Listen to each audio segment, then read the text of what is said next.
Good day, everyone. So, do you know, class, that plants are living things that have different parts?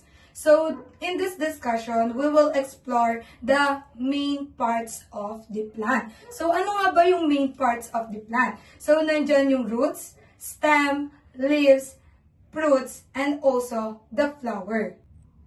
So, unahin na natin dyan si roots. So, yung roots, nag-grow siya underground. So, tinitake niya yung water and nutrients na nagbumula sa soil. And siya din yung nagpapanatili na firmly dun sa plants natin. And next class is stem.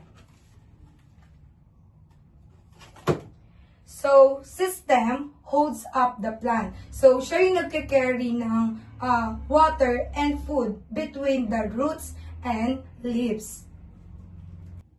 So, next naman natin class is yung leaves. So, yung leaves, para siyang plant kitchen. So, ginagamit niya yung sunlight to make food through a process. That's called photosynthesis. So, ano nga ulit to?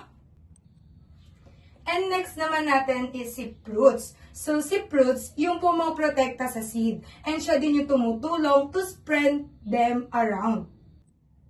So, ang last natin class is yung flowers.